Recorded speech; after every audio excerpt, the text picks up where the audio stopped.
You're listening to Speaking Sidemount, the podcast where we talk all things sidemount diving, from equipment, skills, techniques, and sidemount diving expeditions to interviews with some of the world's top sidemount divers. Whether you're new to sidemount, been sidemount diving for years, or just want to know more, this is the place for all things sidemount. I'm your host, Steve Davis. Let's get wet.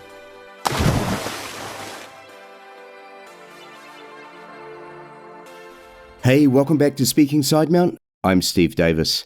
This episode is brought to you by our brilliant sponsor XDEEP and by the patrons of Speaking Sidemount. Huge thanks to both for their support that makes everything you're about to listen to possible. Well, I've got so much to talk with you about as we lead into this episode. Firstly, I'm super excited to let you all know that for the past many months I've been collaborating with Michael Menduno to produce the April issue of In-Depth magazine, which will be dedicated completely to sidemount diving. To say this is something of a coup is a massive understatement, not least of which because In-Depth magazine is a GUE initiative to support the global tech diving communities. Now, I'm sure you all know of Michael or M2, but if not, he is without doubt the most influential dive media publisher, both historically and to this day. He started out in the early 90s with Aquacorps magazine, and along the way is credited with actually coining the term technical diving. Now in its 5th year, In-Depth delivers amazing diving content monthly from an awesome array of contributors, all painstakingly curated by Michael and his team. My good friend Stratus Cuss and I are guest editors, and I can't wait for you all to read this issue that I think is a milestone for sidemount diving globally. The issue should be out mid-April, so if you're not already a subscriber, pop on over to the GUE website and look out for In-Depth magazine under their blog link.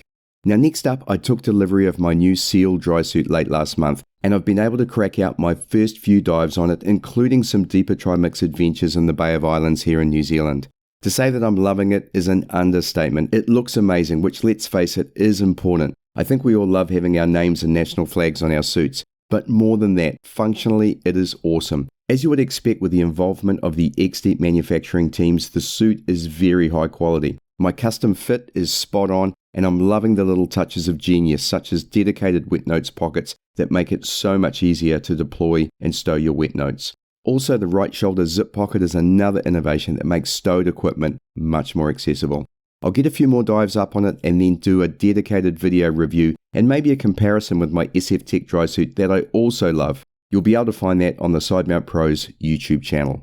Now, last but not least, I wanted to let you know that the next episode following this one will be episode 84 with Patrick Woodman on the new KISS Sidewinder 2. The KISS team almost set Facebook on fire with the teasers that they produced from the boot show this year, and for sure, having now chatted with Patrick for nearly 90 minutes on the new Sidewinder, I'm even more excited for the upcoming release. If you're not already booked, then the Rebreather Forum 4 to be held in Malta 20 to 22nd of April this year is a chance to meet with Patrick and the KISS team and get a close-up look at what is going to be an exciting release later this year. I'll put the links in the podcast notes for In-Depth magazine, SEAL dry suits, and also Rebreather Forum 4. And so on with this episode. Now, I often get approached by those seeking to develop their diving, particularly sidemount, of course. Many are looking for free or a cheap way to get going, which, to be honest, as a professional dive educator, I find a bit annoying. However, let's put that one aside in favor of those that reach out already committed to training with a good instructor and who are a little stuck on a particular point. Demis Farrugia 100% fits into the latter category, and I think we first started chatting online around 5 years ago. I could tell immediately he was committed to training, diving, and ultimately becoming an instructor, and was prepared to put in the hard yards to become as good as he possibly could. It's been awesome to watch his progress and to see him now become a highly proficient sidemount diver and also a gifted and committed dive instructor. Also, given that Demis is from Malta, which holds a very special place in my heart and also in my dive career, I thought it would be awesome to get Demis on the show and chat about all things sidemount, including his journey and thoughts on what it takes to be a good sidemount diver, and then to learn a bit more about the amazing wrecks in Malta. All this and much, much more in this episode of Speaking Sidemount. We are recording. Demis, welcome to Speaking Sidemount. Thank you, Steve. It's a pleasure to be here. Mate, it's so awesome to meet you after you and I conversing online for I don't know how long. It's been at least 3 years, maybe 4 years. You and I have been chatting online and following each other.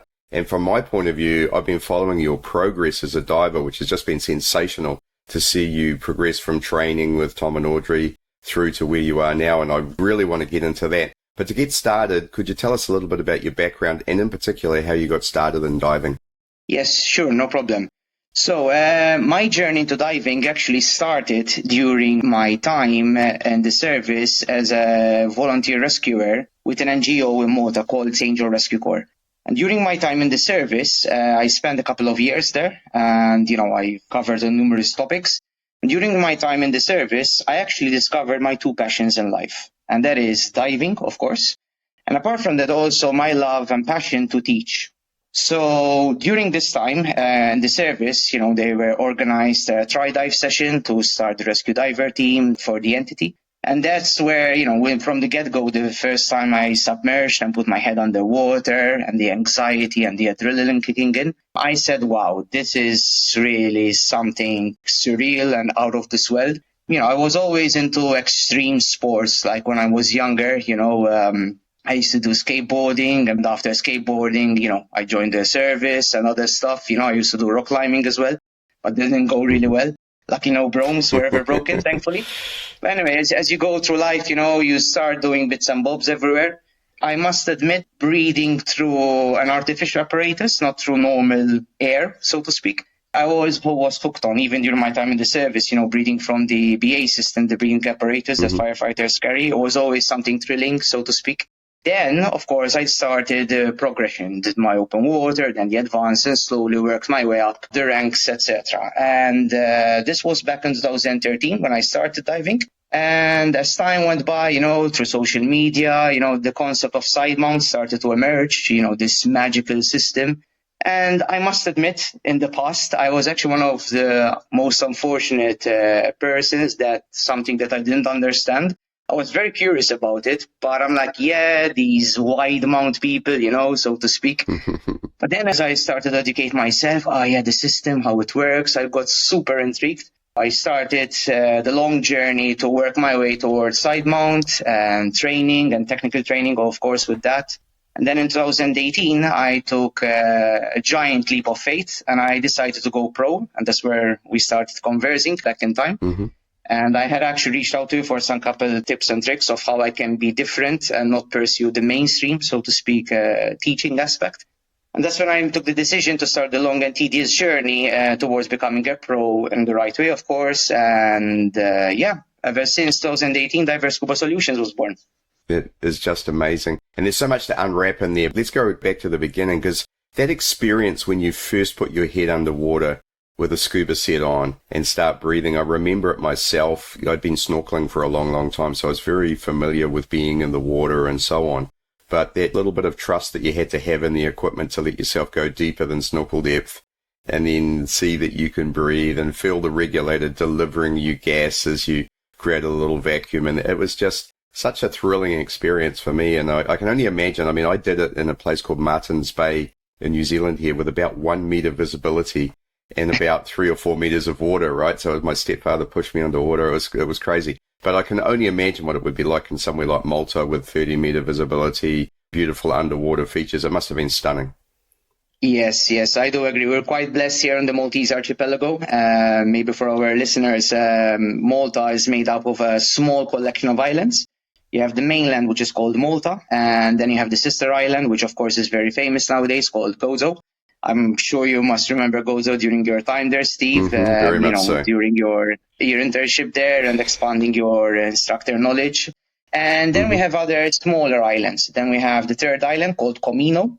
Following that, we have Camonet, which is a very small island next to Comino. It's very nice to dive there as well. Lots of small caverns, sea caverns, of course, not Mexican-style cenotes. Then we have another island, which not many people know, which is called Filfla. Filfla is a small island in front of Witzuri. Just again, Witzuri is where the famous Farrugia wreck is situated. And there's a small story, behind Filfla, but we'll get to that because I know you have some points that you want to raise maybe on World War II and the island.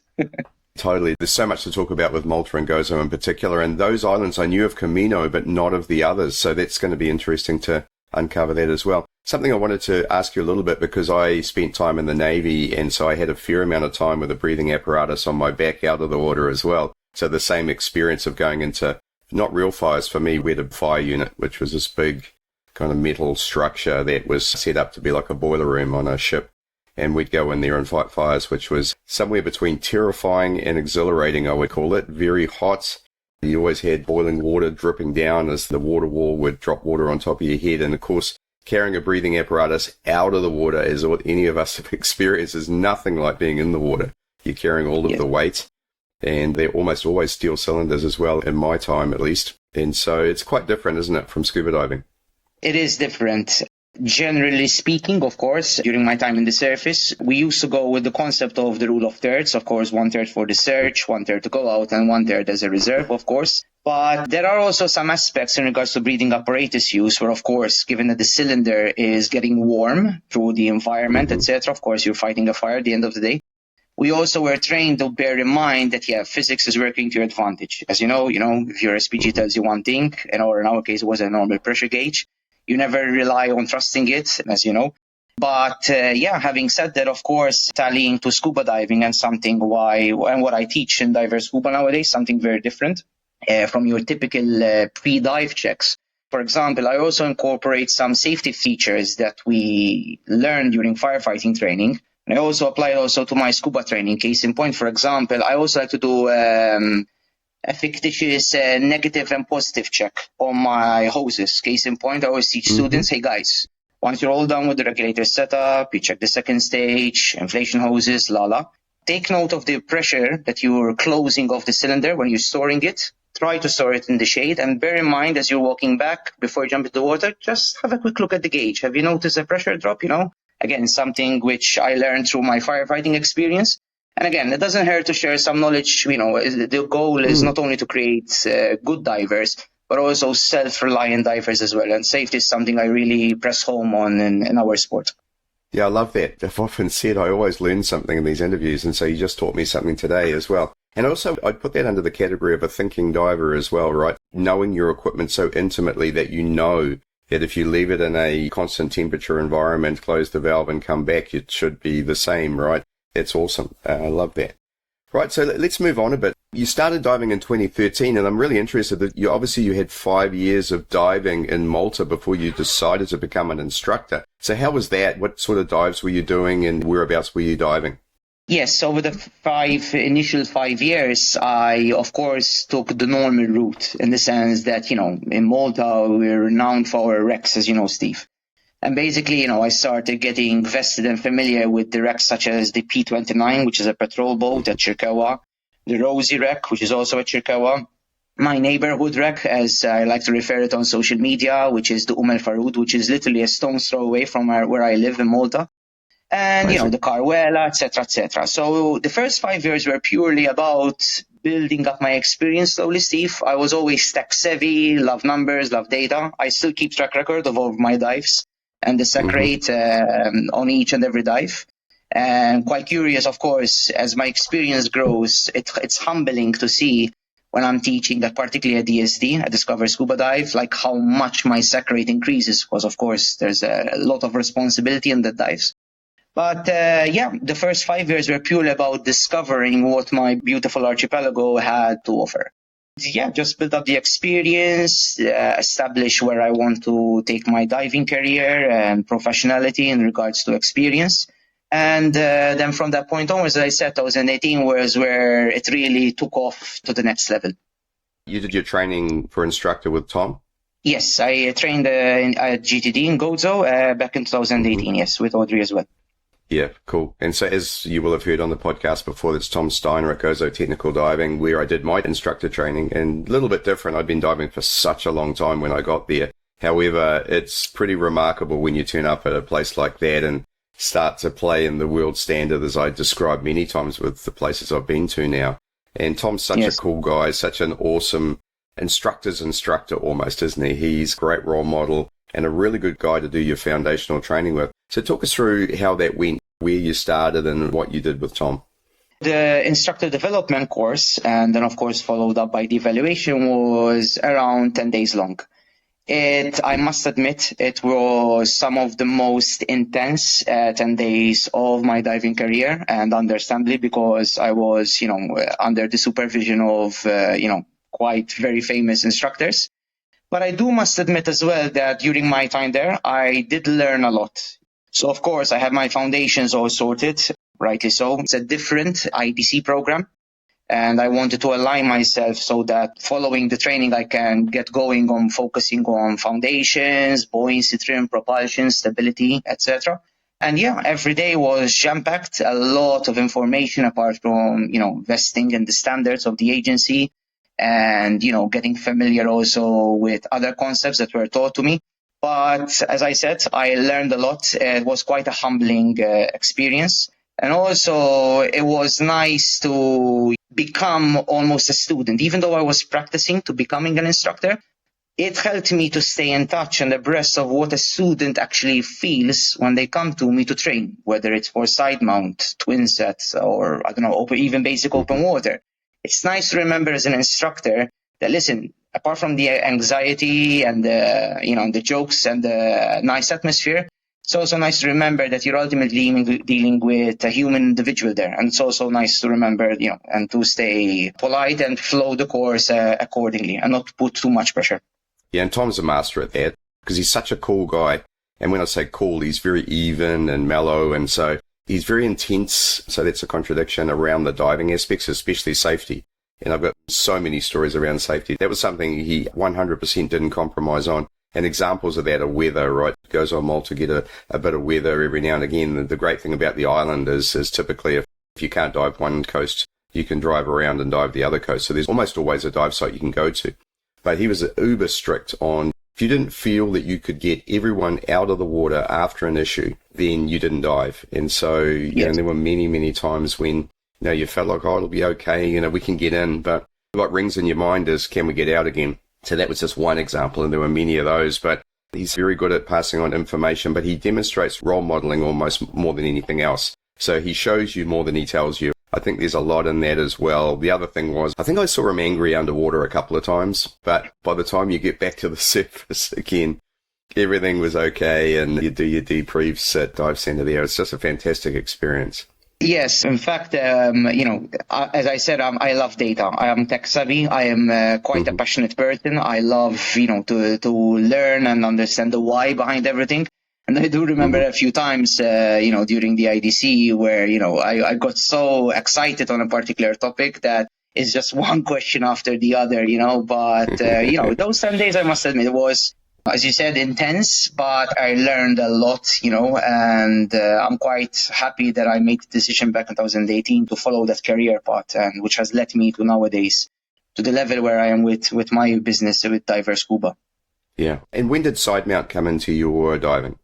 I actually got to know Gozo Tech during my time, before I started my IDC. And of course, through social media, I was extensively back then, Steve, I was following you, I was following other, and, the names were going to start coming up, and I'm sure you're going to start smiling. I was following Ed, I was following Thomas Michura, Tom, Audrey, Vas Proud as well, Steve Martin.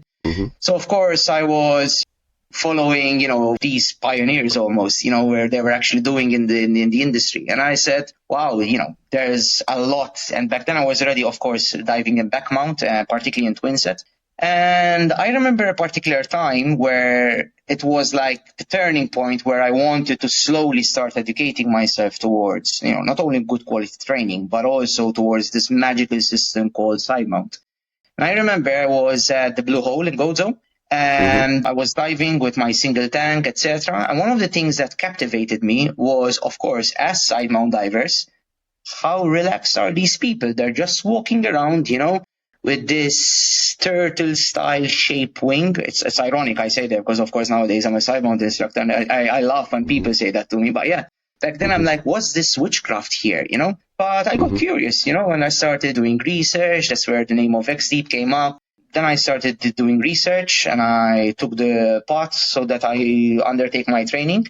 And by that time, of course, I had already appreciated the value of good quality training. And in the sense that any course, emphasis on buoyancy trim, propulsion, stability, And I took the plunge. I knew, back then I was already into deco diving, but I said, listen, I'm more than happy to forego a year or year and a half not doing deco and slowly go up the ranks with 2-tank side mount, then 4-tank side mount, so on and so forth. And did you train with Tom or Audrey?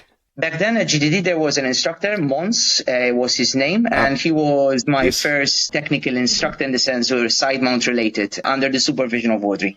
Yeah, he followed me in, I think, into Gozo Technical after I left in 2016. So, yeah, I do know of him. Again, I haven't met him, but certainly a great diver and instructor as well. So, yes. Oh, that's phenomenal. So tell us a bit about how your training progressed from there and how Diverse Scuba Solutions came about. So essentially, of course, once I became an instructor, there's this saying that once you scale a mountain, you're at the summit. In my case, I reached the first summit. I'm like, wow, where to go from here? So, of course, it was a long journey in the sense that, of course, I had already started working on the name. Initially, I had in Diverse Scuba Solutions. So I wanted something generic because as much as I love and extremely passionate about side mount, I also teach other courses. So, of course, I wanted a generic name, but that truly reflects who I am.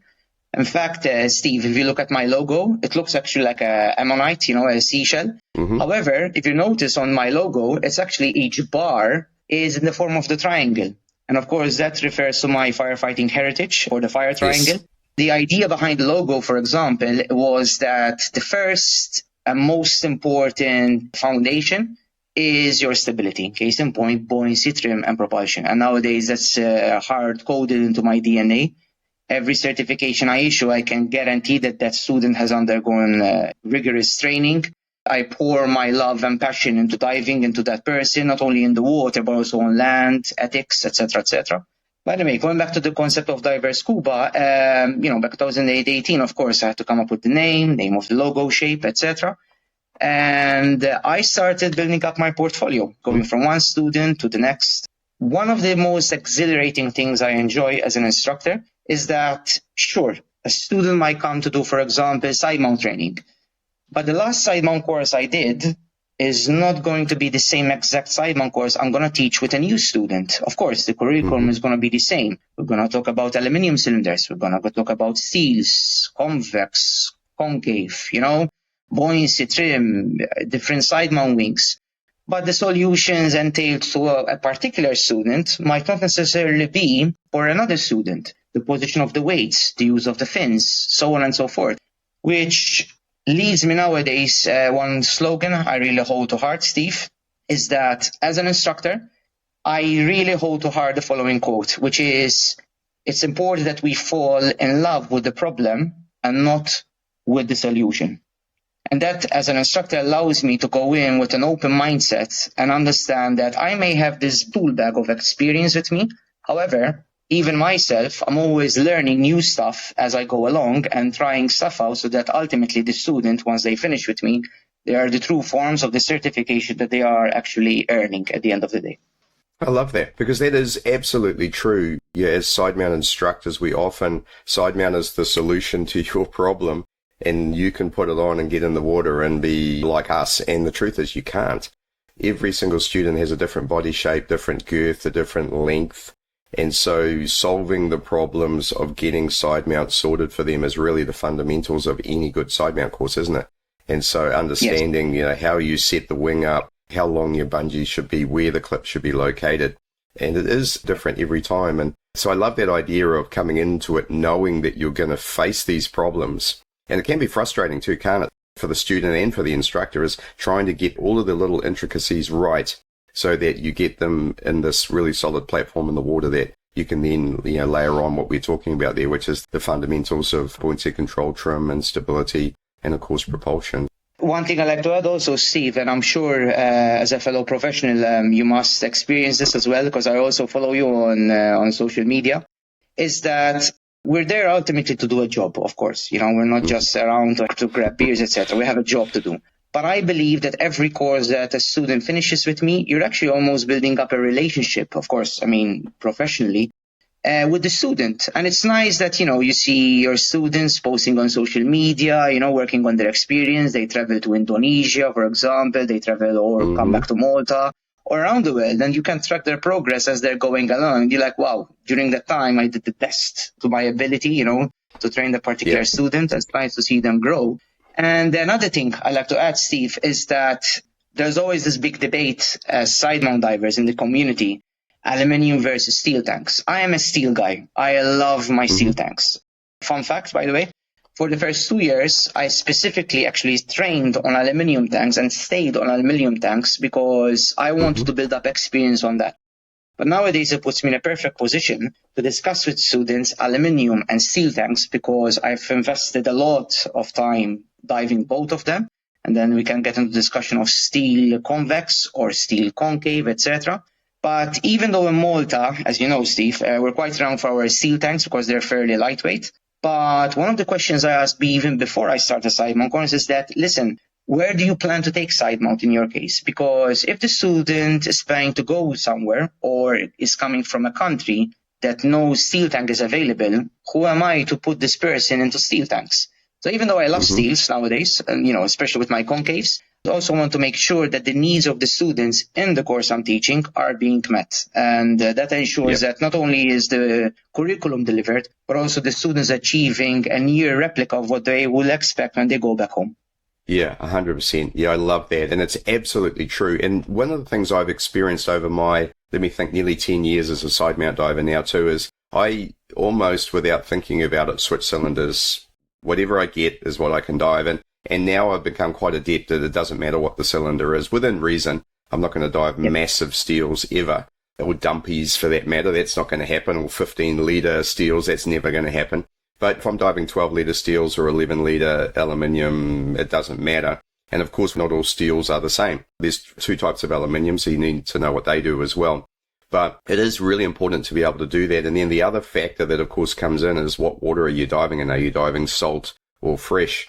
And diving an aluminium cylinder in salt water is vastly different from diving an aluminium cylinder in fresh water.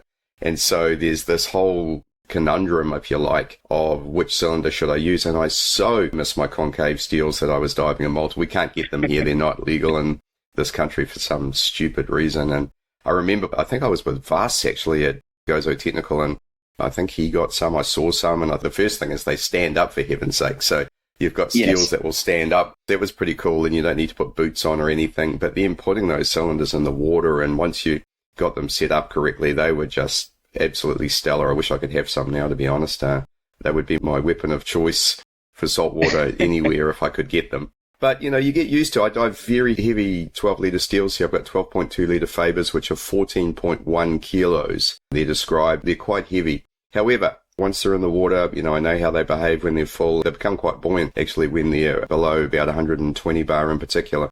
So you just have to understand the characteristics of your cylinders and understand where you put the clips, and the heights tend to be the same, although aluminiums are longer. That's the other thing to factor in. So there's lots to that. And again, there's a limit, I think, in how much we can teach in a 4-day, 8-day course, whatever it is. You try and give them an oversight or an overview of everything and some experience in diving, perhaps different cylinders or different methods, or talk it through at least. But I think there's a lot that has to go on the student post-course as well. So yeah, our job is to give them the foundation. And unless they come back for more workshops or whatever, it's up to them then to progress on. And certainly that's what I did. And I was alone for much of my time after that, diving the west coast of California, where wide mounts, as you might call it, because I'm diving off boats most of the time as well. And so it can be a bit humbling and a bit frustrating, but that experience that I gained over those years of doing it myself, then going to train at a very high level at Gozo Technical with Tom Audrey and the others there, and working there, and then learning, getting so much better over that period, and then coming back to New Zealand, having a limited cylinder set, and so learning how to dive those, and then traveling to the tropics, as you mentioned, where you only get aluminium. If you go to Mexico, you're only going to get aluminium, but you're freshwater most of the time. So there's this whole variety of things that you can do with side mount, and so important to understand on a course to give them a foundation. But then I do think there's a lot on the student to go and get out there and try it, test it, and video yourself and see what's going on. I wholeheartedly agree with what you're saying, Steve, because also it's good us as instructors to remember, we're referred to as the gurus, of course. I mean, the student looks up to us, that's why they're coming for us to get a share of our knowledge bag and tools that we're going to teach them. There's also an element of tuition in the sense of how we pace out the information. If you come in for day one, you have to do the setup of the wing and the harness. You have to do the regulator setup. You have to do the setup of the tanks. Then you need to explain side mount, left, right, short hose, long hose, etc., etc. And you even get on going on the other foundational information regarding side mount. So going back to the point, it's important that for us as instructors that we pace out the information, as you're correctly stating. But also, Steve, humbly speaking, it's also many a times a student, when they come to us, it's also good to remember that they're there ultimately to learn something new and possibly even become better from where they started. So that's where this magical dance happens between the instructor and the students, where not only do they have work to do, but also these individuals have to get along well together and work for the coming days, etc. So there would be quite a lot going on. And, it's nice to mention that because there's a lot of pressure on us also as instructors, right? Yeah, there is. And I love one concept I learned kind of watching from afar, watching Steve Martin in particular back in the early 12, 13, 14 period. It was very much built around Gozo too. The students would come to Gozo. They'd almost live together. They'd get some accommodation and you'd be close to each other. You'd meet at the dive center in the morning, obviously. But then you'd dive all day, you'd do your debriefs, and then you'd go to dinner somewhere.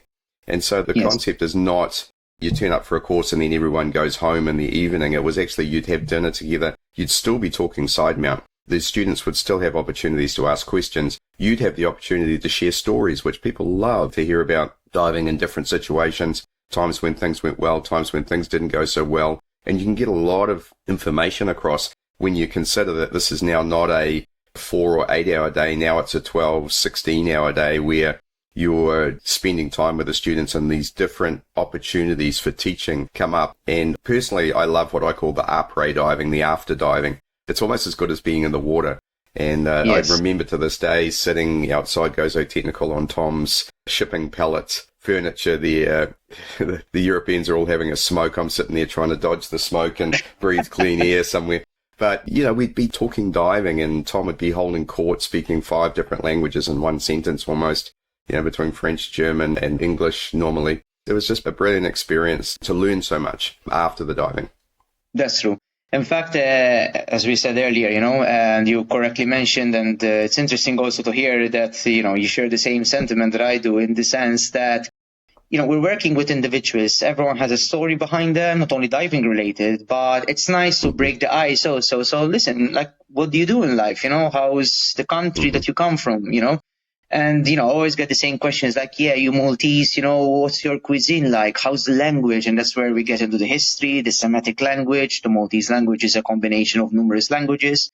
We were conquered so many times over the years, before we became a republic and fully independent. You get to also know the background and the history of not only of the students, but also you get to share your part of the story as well.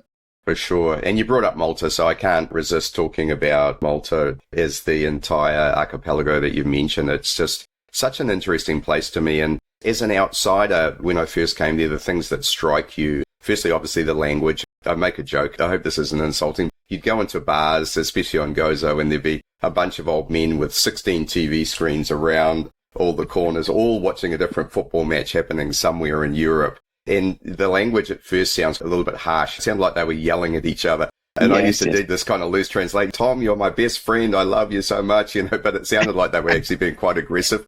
So it's such an interesting place. A large percentage of Catholicism all through the nation. And so every town has this magnificent church, which I know in Shakiwa, where Gozo Technical Dive Center is, there's this dome there that's just stellar. And I lived in Shara, which again had this beautiful church that was under redevelopment or reconstruction or renovation.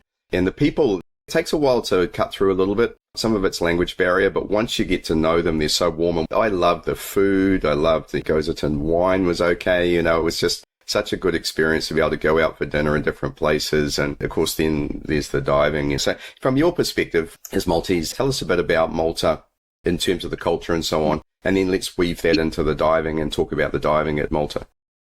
Yes, as you know, Steve, I'm native Maltese. And from your explanation, you captured quite a lot of points already. I'm sure most of our listeners, of course, have heard somewhere, because I know in your podcasts, you mention a lot Gozo, etc. during your time here. Adding some points there, the Maltese language is a Semitic language, so it's a combination of numerous languages together, predominantly, of course, Arabic, Latin, there are a little bit of French and other languages which are combined together in this language, which we call Maltese. And I do understand what you mean, that when us Maltese are speaking in our language, even with my mates in a bar, like, this 16-screen bar, free-flowing wine, like, there's appetizers flowing. You get the ftira, the hobza maltiya, jbeinit, which are goat cheeselets that you cut pepper on them, so on and so forth. And our cuisine is predominantly, of course, Mediterranean. So we're talking a lot of olives, capers, tomatoes. We like our vegetables. Of course, we're mainly renowned also for our fish. Also, Malta and Gozo, of course, every town and village has a dedicated church. Our religion is Christianity, Roman Catholics, of course, and each and every town and village has a dedicated church to it. Predominantly, as you can remember, Steve, as well, like, for example, the Shawkiya Church, it's almost like a cathedral. It's so huge. And I mean, the town is small, like 1 or 2 stories maximum. Then you have this mammoth church sticking out of it, which is also quite nice because when you get the sunset behind it, it's, with the glasses, it's pretty nice as well. And in Malta, we have very famous churches, which are very famous for tourists. We get St. John's Co-Cathedral, which is based in Valletta, which is our capital city. We have the famous Mosta, which is a town in Malta, the Mosta Dome. The story behind Mosta Dome was that during World War II, it was pierced by a bomb. And miraculously, the story says that this bomb didn't explode and it actually stayed there. Now, whether that's a miracle or not, of course, is beyond this conversation. But yeah, we do have a lot going on. We're very renowned for our festas as well, Steve, with the fireworks that we have, very colorful, and Malta is renowned for it. I believe we're champions, competing in the World Cup for fireworks. All this is on a very small archipelago. I mean, almost Malta and Gozo, like Gozo's like a massive town and Malta's like a large city. We do get these villages and towns, but I mean, it's so small, the archipelago, like everything is interconnected, And we're blessed with very beautiful seas, with very, very rich history. We had Phoenicians here, we had the Romans. We were involved in World War I during our time under the British colony. Malta was a hospital island. And of course, then in full swing during World War II, because of our strategic importance, sitting bang smack in the middle of the Mediterranean Sea, right underneath Sicily. And we were at the crossroads between Alexandria and Gibraltar. By the way, I'm into World War II. I'm a history enthusiast, as I'm sure you must have realized. And of course, Malta had a very strategic value for our location because when the Nazis were in the northern part of Africa, we were the only thing that stood between North Africa and, of course, the Axis. Predominantly back then, it was the Italians. And we stood in the way. And our main job was, of course, during our aerial influence for bombardments on ships leaving Italy to supply General Rommel in North Africa. There were the warships and the submarines. Malta was predominantly a naval base. So yes, we have a lot of history, a lot going on, and that gave us the wrecks that nowadays we have. Sure, amazing. And look, there's a real connection with Malta in that sense as well, and that my grandfather fought during World War II with the Royal Navy. He spent some of his years and years away from home during World War II. I think he was away for 2 years at a time on 2 separate, I won't even call them deployments, but multiple actions. One of those was in the Mediterranean around Malta, so he was heavily involved. And then my recently passed father-in-law was also based in Malta. I think that would have been in the 70s, and so there's a really big connection with Malta there with my family personally alongside us going there. And we took my father-in-law back to Malta while we were there. While we were living in Gozo, he stayed with us for a while in 2016. And he just absolutely loved walking the streets and remembering what it was like when he was there and meeting the people again. And he's recently passed, as I said, and he's asked for his ashes to be spread in Malta. So I've got to try and figure that out. And it does mean a trip for my wife and I back to Malta, which I've been waiting for 6 years to get the opportunity. So our plan would be that's next year. So we'll talk some more about when I come and how we can catch up and meet, because it's going to be a little bit emotional for us, but also awesome to come back and see what you got. Now, you talked wrecks before, and I've dived a bunch of wrecks in Malta.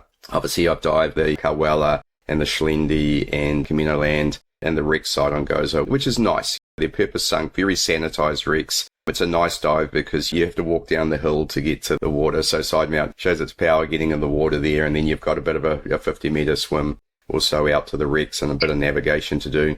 And there's a beautiful 6-meter shelf there. So it's actually a super fun place to dive. Great place to do training as well in terms of skills on the 6-meter platform at the end of it. I've also dived at Chikiwa at the dive park there, which again is a sensational dive facility, I'd almost call it, where you access P29 and Rosie, and some really nice little features on the way back along the wall there. And so I so enjoyed diving there. And again, it's a real navigation exercise to get out to these quite sanitized wrecks again.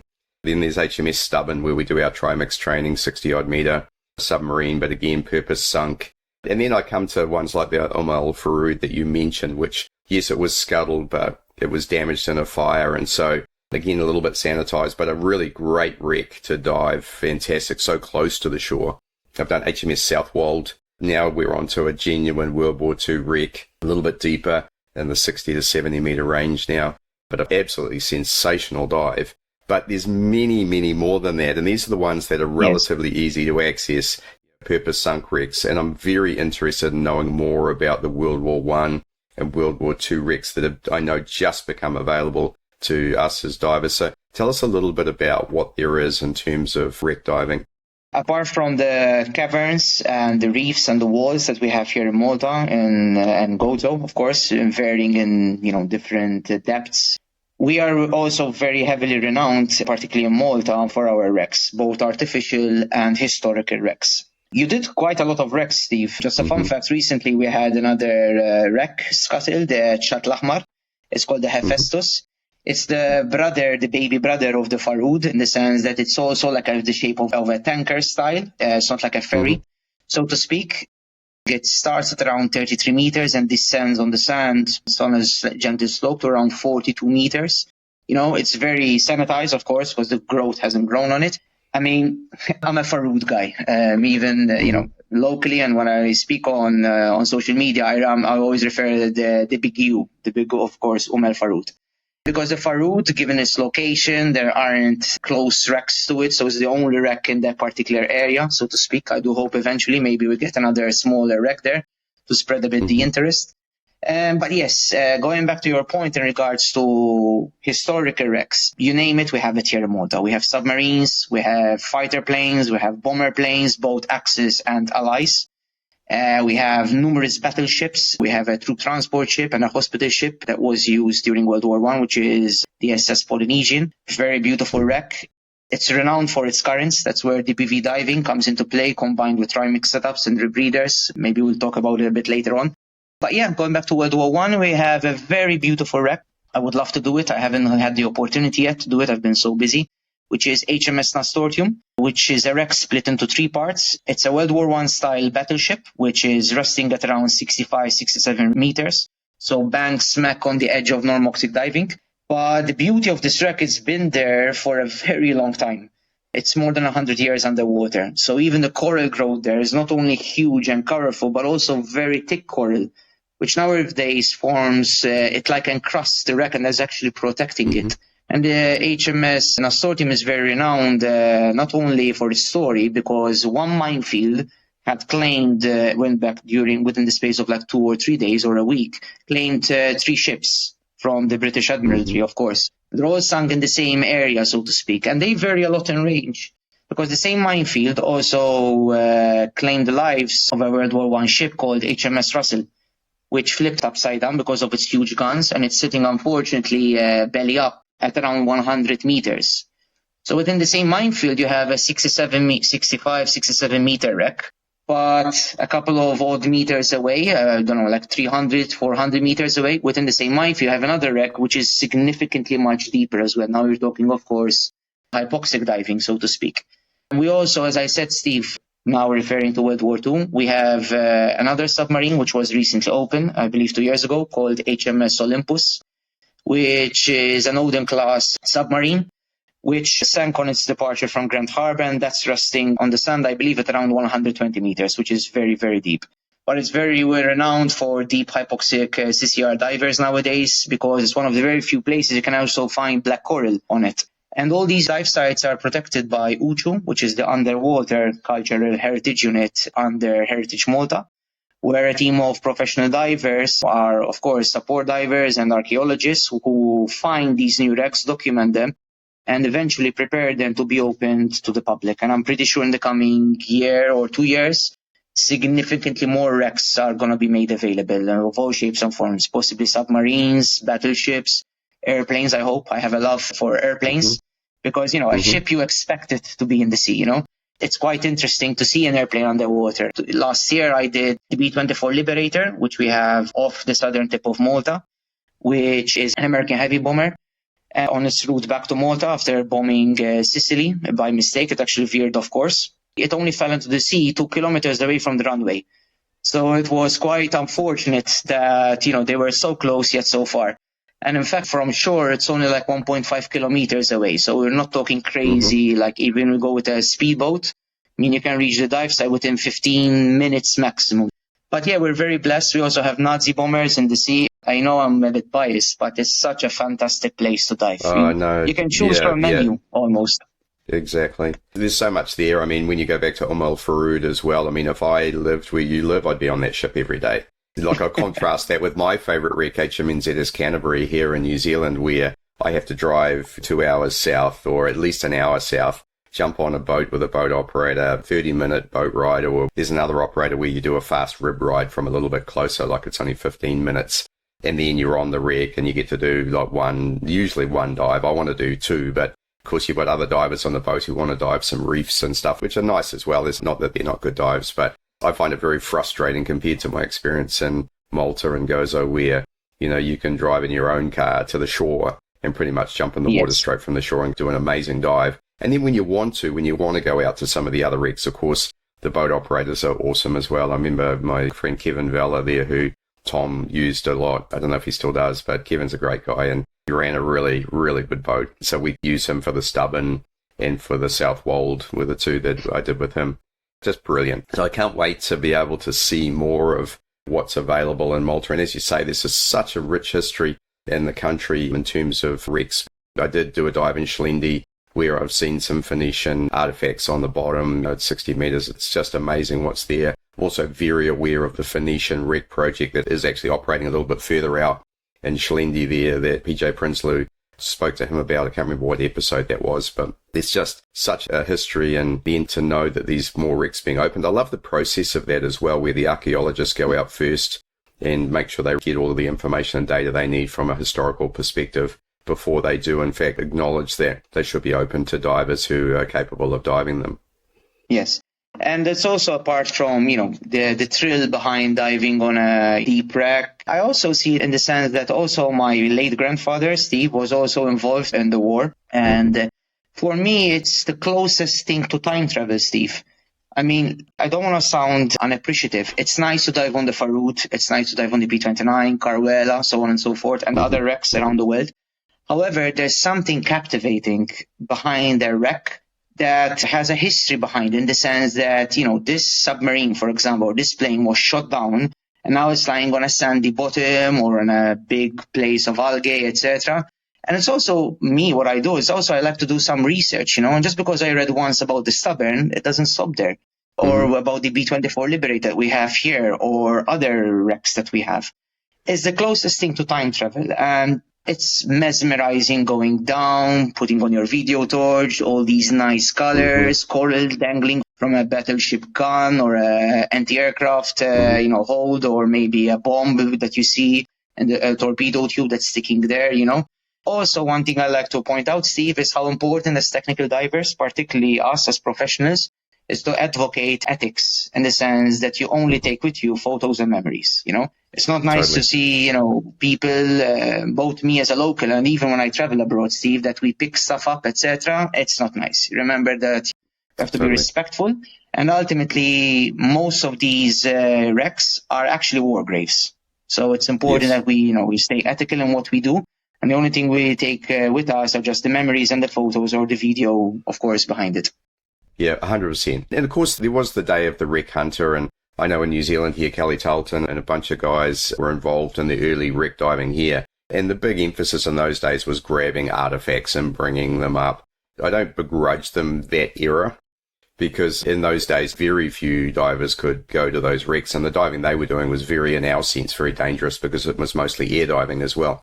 And so there was this era of the wreck hunter and the artifact collector and so on, and I know even some of our listeners were perhaps involved in that time. However, we've moved on, and I think now that wrecks are much more accessible to a much broader range of technical divers. Also, the fact that we do now have video equipment and photography equipment that we didn't have back in those days. So our ability to take video, to take pictures, and to actually collect artifacts and memories almost. All of my video work is about that. I actually don't like photography, I like video. I make videos all the time and put them up on my YouTube channel, and some of them have got tens of thousands of views and some of them have got a few hundred, so that's always an interest to me. But I do them for myself, and it's kind of like a capture of the experience that I've been through. I use video a lot for displaying sidemount diving as well, because that's what the site's about. It's about sidemount diving.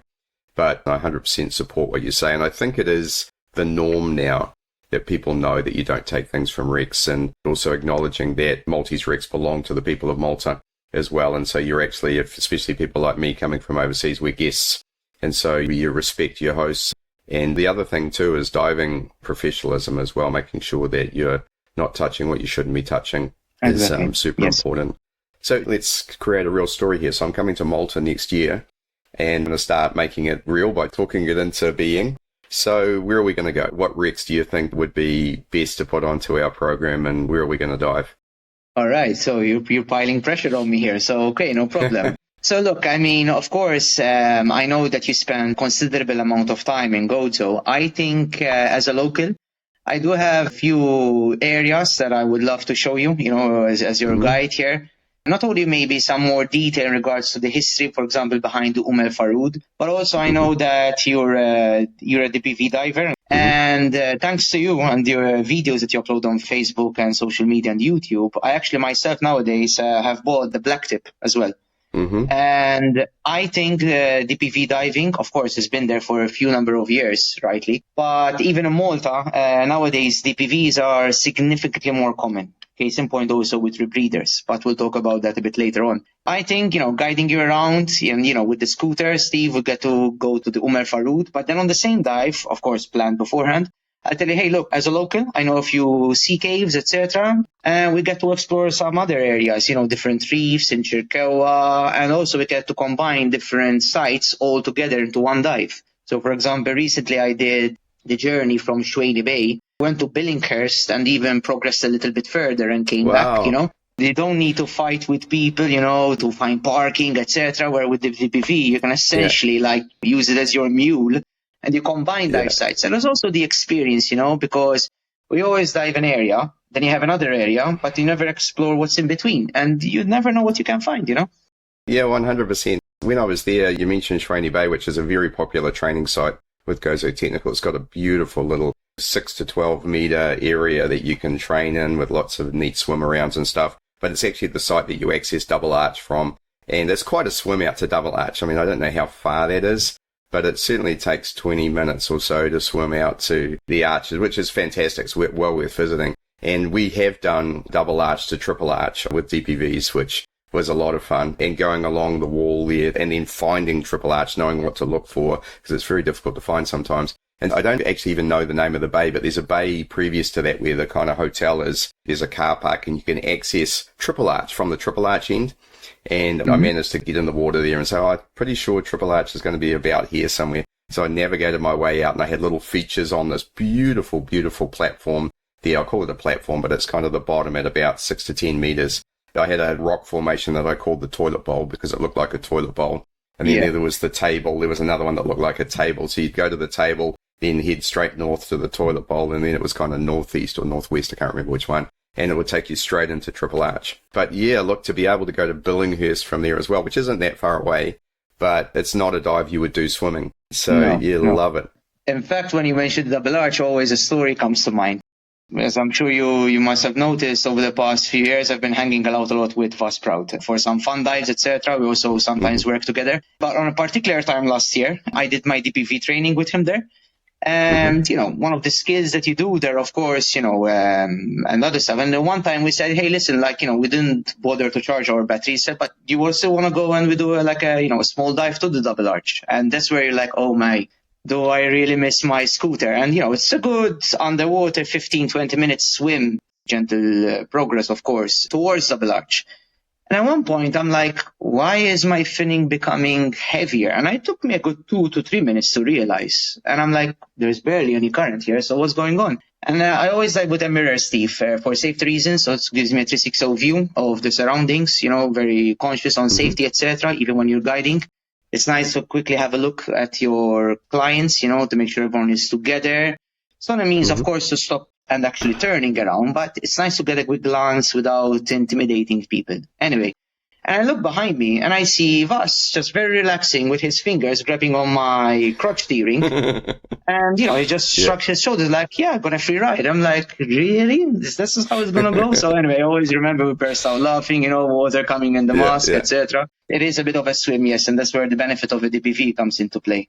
Yeah, exactly. Even going to P29 is a bit of a swim, or Rosie for that matter. So there was always big swims, and it was always a fantastic navigation exercise, given that the visibility is usually minimum of 20 meters, if not 30. Actually, you raised Vas, though. I mentioned with Tom that he was very strict on diving in bad weather, but there was a storm on Gozo while we were there, and the day after the storm, there was still a bit of swell, but not too bad. So Vas and I went for a dive out to Carwella. And as I said, the visibility is always 30 meters. Well, the visibility was about 1 meter. So we jumped in the water. There's still some video that Vas took of me doing an entry in Sidemount at the wreck site there.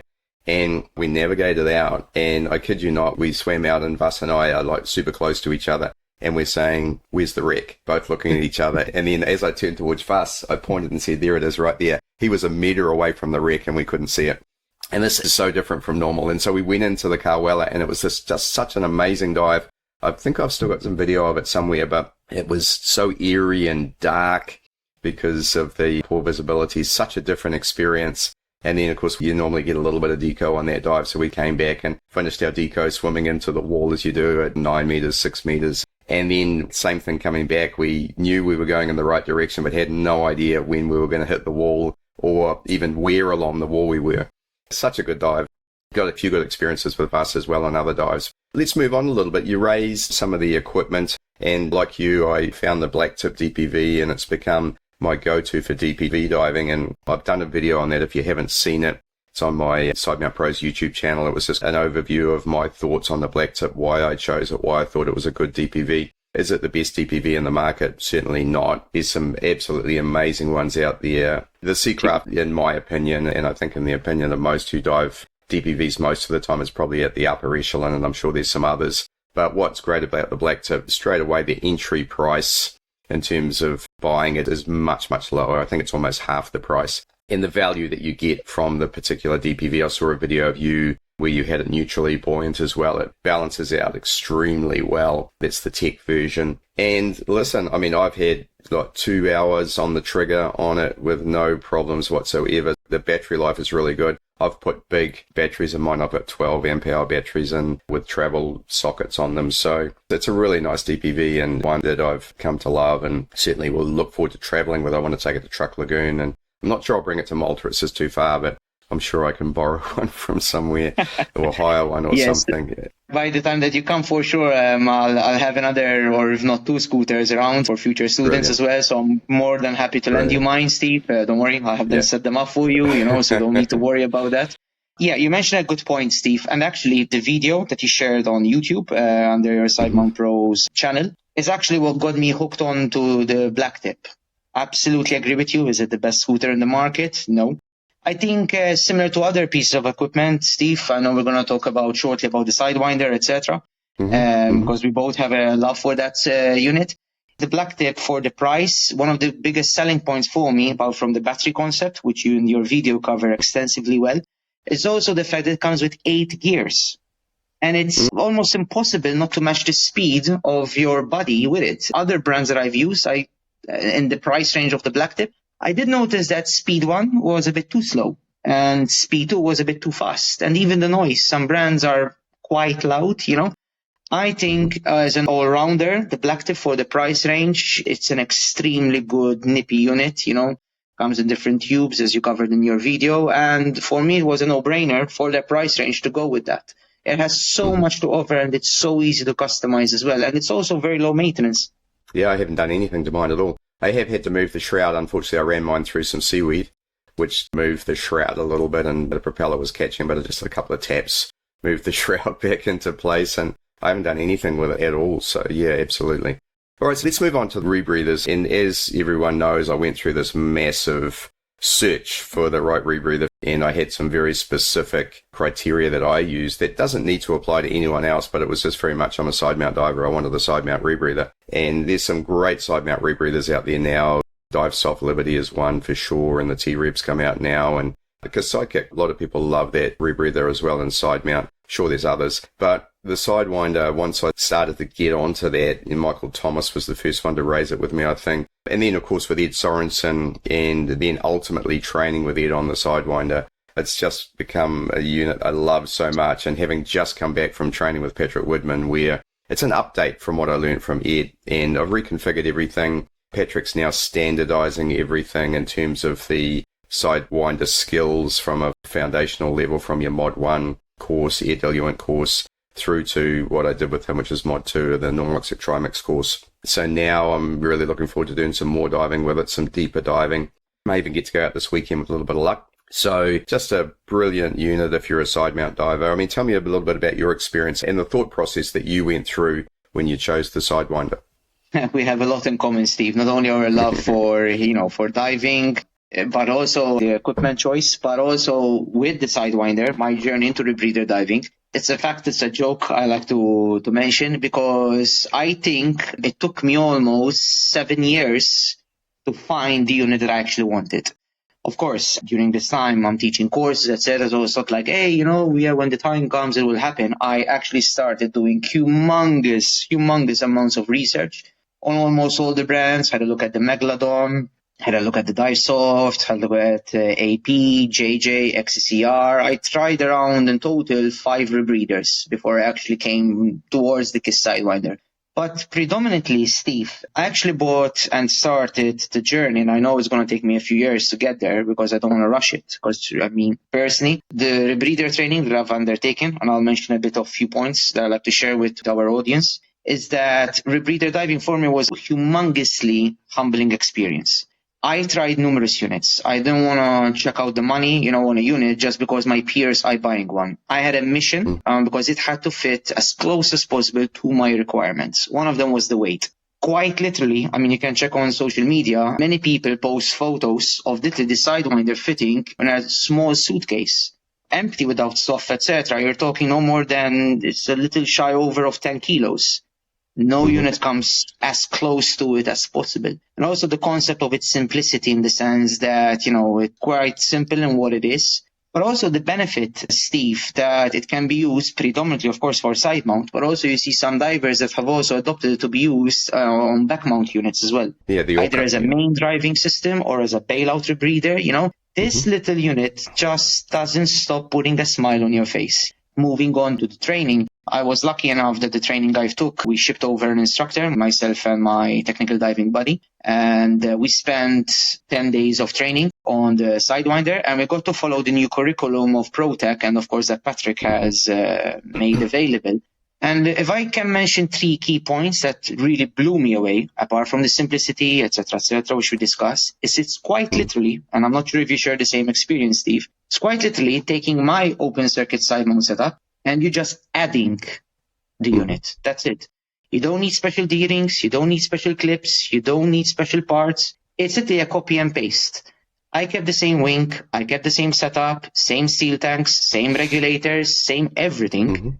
And yeah, you're just purely focusing on the skills that the instructor is going to teach you. And I love ProTech material is advocating in the sense that your diluent is actually also your offboard gas, and regulator, thanks to side mount, is sitting right on your chin, close the ESV, throw it away, boop. Not even with skill, not even more than 2 seconds to bail out, Overall, it was an incredibly magical experience. I learned a lot. Sure, the foundations and fundamental skills were very important. But I believe with the KISS Sidewinder, it really comes close to my requirements. And for sure, from the boot show, we got to see KISS unveiling the Sidewinder 2. And the technology behind the U unit is just astronomical. The idea behind it, I'm sure you must have looked at the new Sidewinders coming out, right, Steve? I did, yes.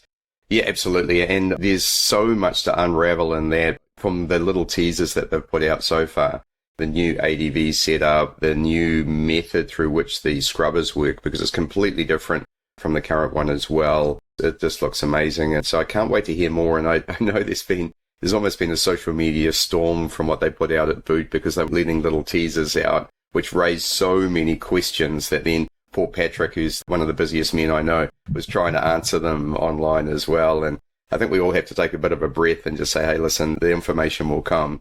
And so I can't wait for that. And I have reached out to them to see if I can get Patrick on the show so that we can actually talk through the new Sidewinder. So I'm sure in time we'll be able to do that. And look, I don't even know, as exciting as that is, I don't know how much of an upgrade I'm going to do or when I'm going to do it. People wanting Sidewinder 2s is going to be phenomenal. And I know there's going to be hundreds and hundreds of divers in the line trying to get a new unit.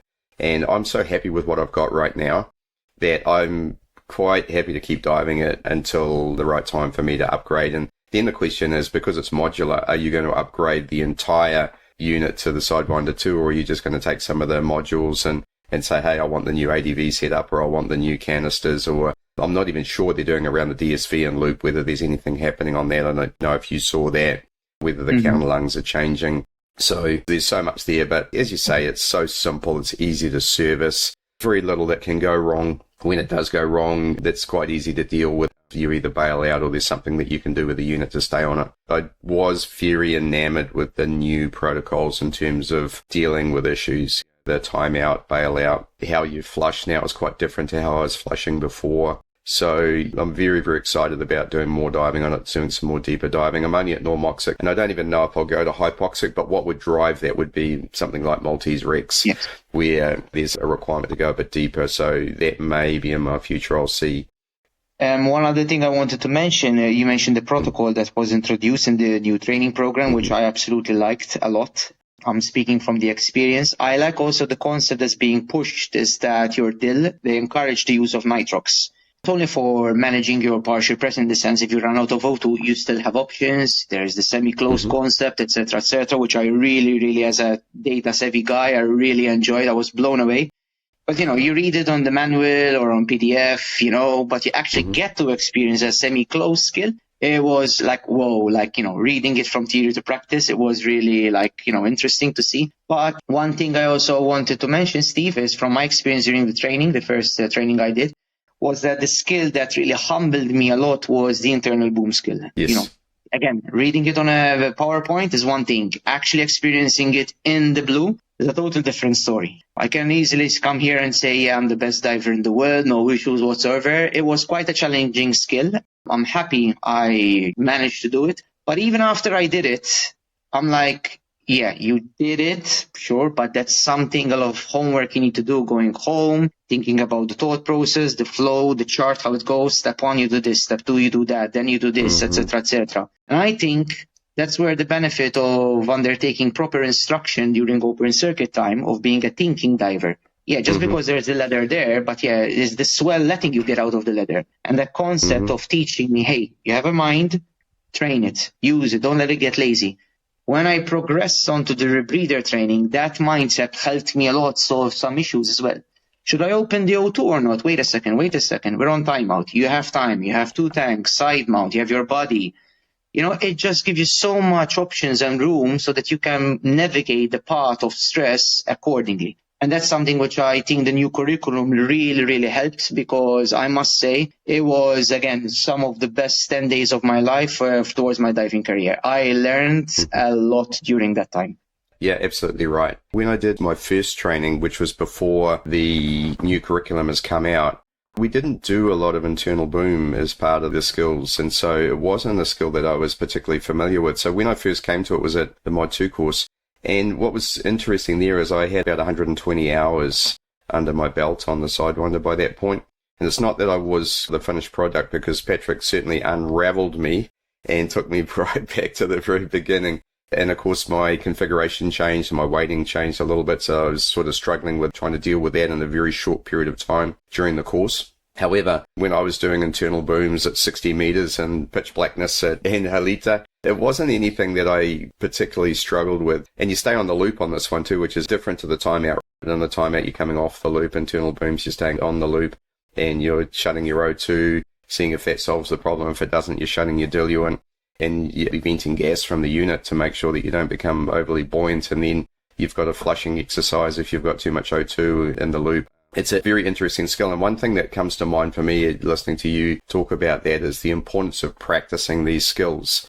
We all get into this habit, I think, of diving and forgetting that every dive should be a training dive and that at some point you must practice your skills, because there is a process in all of these. And if you don't constantly practice it, especially the ones where you're not doing a timeout, I think that could become very degraded than you might find in real life, and it doesn't go quite as well as you had hoped. And for the listeners, you may reflect back on the last episode with Jake Ballman where Jake talked about having an O2 internal boom. I think it was at nearly 100 meters. I hope I've got that right. But regardless, he did relate very modestly that it didn't go as well as he would have hoped because he had a compounding factor of changing his configuration. So we've got to be really, really careful that we maintain our skills at the highest level and train. Coming from your background in the services, I mean, what is the thing that we do in the services? I know in the military we do, and I'm sure you did as well, is we're always training. Every single day there's some sort of training exercise so that you're keeping your skills fresh. And I think as divers, it's really important that we do that.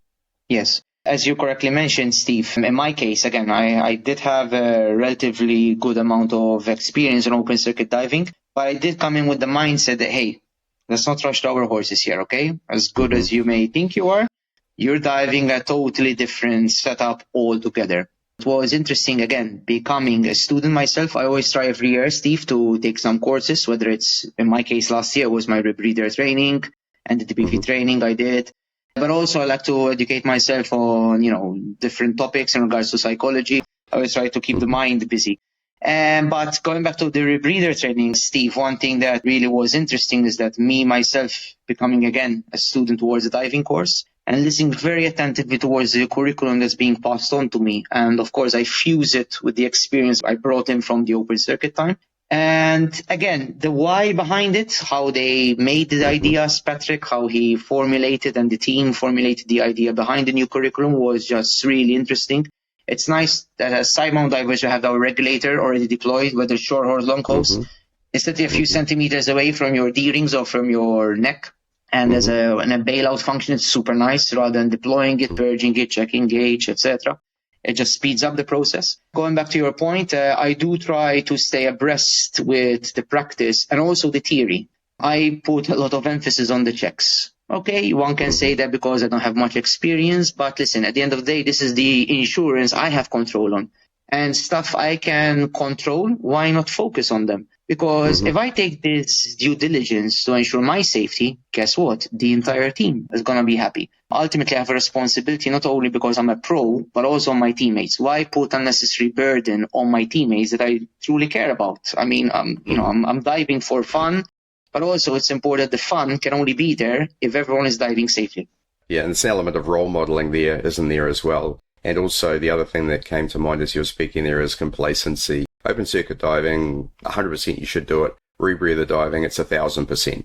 You absolutely have to be diligent with your checks, both during your build and also your pre-dive checks, because sooner or later something's going to go wrong. And if you haven't done your checks, you're just unnecessarily putting yourself in harm's way. And as you rightly say, you're also putting your team in harm's way by having them having to deal with something with you. So that's a message that I hope we can get out there a lot, and I think is out there, but it's important that everyone remembers that, especially when it comes to rebreathers. So I don't know if there's much in closing. We've gone for a really good amount of time, and I've so enjoyed meeting and having a chance to chat with you. We're definitely going to catch up. I'm going to message you once I know what's going on, and we'll certainly find some time to do some diving when I come to Malta and Gozo, and let me take you up on the offer to go diving with you. So I hope that's okay. I think I remembered, I looked back through our messages and you did say a couple of times you owed me a beer. So I think I might call that one in as well. And I look forward to enjoying some Gozo food and a couple of beers and certainly some dives with you. Look, Steve, it was an absolute pleasure to spend time with you, having a chat, long overdue, and I thank you again for the tips you've given me over the years. It's You're really welcome. Nice, to see even from a long time ago, the community was always there and we keep on growing, all of us. But look, I thank you, the audience as well, for listening and tuning in. And also going back to my offer, not only beer, dinner, and I also get you to try some really nice local wines, the Gosden and even the Maltese one. I'm sure I'll find one that you will like. I'm a wine lover myself. Oh, that's brilliant, mate. Well, thanks so much, and we'll catch you again soon. Fantastic. Thank you again, Steve, and I really appreciate the offer of being here. It really means a lot to me. We'll stay in touch. Hey, thanks so much for listening. I hope you enjoyed this episode as much as I did making it. Phenomenal to catch up with Demis and talk about his diving, and especially about the wrecks of Malta, which I just can't wait to go visit next year. Remember in the beginning I talked about the upcoming In-Depth magazine Sidemount feature. Look out for that, and don't forget to go to the GUE website under the blog page and subscribe to In-Depth magazine so that you get it as soon as it's hot off the press in mid-April. Also look out for the next episode with Patrick Woodman where we talk about the Sidewinder 2. And if you can get there, don't miss the Rebreather Forum 4 in Malta, April 20 to 22nd. It's going to be amazing. I'm really disappointed personally that I can't be there, but I'm sure it'll be a great event. Again, thanks for listening. Thanks so much to XDEEP and the patrons of Speaking Sidemount for supporting this show. It means a lot to me and really does make this show possible. If you'd like to become a patron, pop over to patreon.com/speakingsidemount where you can find all of the information. It can be as little as a cup of coffee per month, but it really does make a difference to the production of this show. Thanks again for listening, and I'll catch you in the next episode. You've been listening to Speaking Sidemount from www.sidemountpros.com. If you like the podcast, please subscribe and consider leaving us a 5-star review. If there's something you'd like us to cover on the show, then let us know via our Facebook page listed in the podcast notes. Thanks again, and we look forward to you joining us on our next episode of Speaking Sidemount.